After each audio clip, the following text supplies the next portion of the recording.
Shalom saudara-saudaraku yang dikasihi Tuhan, kembali kita ada di acara Berpikir Sejenak.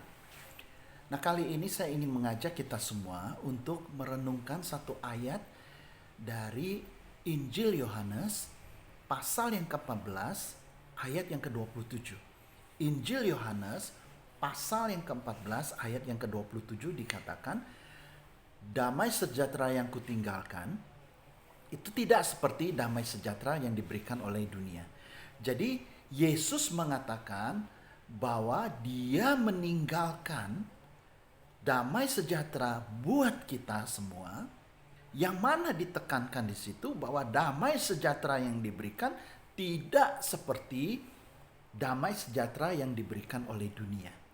Nah, saudara-saudaraku, berarti dalam hal ini Yesus sangat mengerti bahwa dunia ini bisa menawarkan damai juga, damai sejahtera buat manusia. Ya, makanya dia berikan damai sejahtera yang hakikatnya adalah sesuatu yang damai sejahtera yang sejati. Nah, saya mau katakan, damai sejahtera yang diberikan oleh dunia itu bukan damai sejahtera yang sejati. Nah, Yesus paham benar, Yesus mengerti benar bahwa manusia seringkali mencari damai sejahtera yang berasal dari dunia. Ya, misalnya kita lagi gundah, kita lagi sedih, kita mau damai, kita mau tenang ya hidupnya, lalu kita mencari hiburan-hiburan yang sepertinya bakal menenangkan hati, mendamaikan, menyejukkan ya. Itu mungkin terjadi hanya tidak terlalu lama. Itu hanya sekitar nggak sampai 1 hari lalu hilang. Ya, itu hanya sebentar saja, tidak lama-lama akan kembali lagi, kita mencarinya lagi damai sejahtera. Nah, Yesus memberikan damai sejahtera kepada kita itu beda sekali. Nah, saudara-saudaraku, saya berusaha untuk berpikir mengapa manusia mau damai. Ya. Kenapa manusia mau mencari kedamaian? Ternyata memang hakikat manusia adalah manusia yang ingin damai.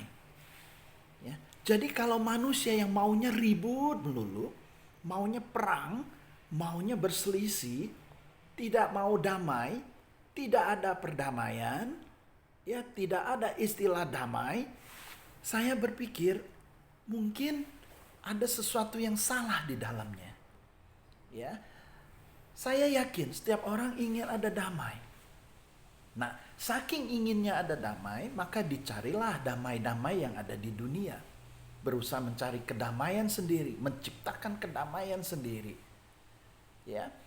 Nah, atau mungkin salah satunya karena takut kita dibilang terlalu ekstrim, entah itu di dalam kerohanian atau di dalam melakukan ketetapan atau mengikuti peraturan, sehingga kita daripada ribut sama orang lain, daripada ribut dengan kolega kita sendiri, dengan saudara sendiri, maka diambillah jalan tengah supaya damai. Maka ya sudah, cincai-cincai saja ya. Nah, bukan itu damai yang dimaksud Yesus Kristus, itu bukan itu. Nah, damai yang diberikan oleh Yesus kepada kita adalah damai sejahtera yang sejati, yang tidak membuat kita gelisah dan tidak membuat kita gentar di dalam menghadapi apapun. Jadi kalau kita ada kesulitan, ada masalah, ada tekanan ya yang membelenggu misalkan, kita tidak menjadi gentar, kita tidak menjadi gelisah, kita tidak menjadi khawatir, tetapi kita tetap tenang, kita tetap damai, ya, damai di dalam kebenaran tentunya. Kalau kita bicara damai yang diberikan Kristus, itu adalah damai yang sejati, yaitu damai di dalam kebenaran. Tidak bisa tidak, tetapi dunia berikan itu adalah damai yang palsu. Banyak kepalsuan yang sementara waktu kita merasa nikmat, kita merasa damai, tetapi sesungguhnya bukan damai yang sejati. Nah, saudara-saudaraku, Mari kita mau merenungkan bahwa bagaimana Tuhan Yesus begitu mengerti bahwa manusia yang memerlukan kedamaian, maka diberikanlah damai. Sehingga saya percaya apa yang diberikan oleh Kristus, khususnya dalam kali ini kita bicara damai, itu adalah yang terpenting. Itu adalah yang utama buat manusia. Itu adalah yang mutlak harus kita miliki. Nah, oleh sebab itu, karena damai sejahtera yang Tuhan Yesus katakan, ya beda dengan damai sejahtera yang diberikan oleh dunia, berarti kita harus mengerti damai sejahtera yang diberikan Tuhan itu apa sih?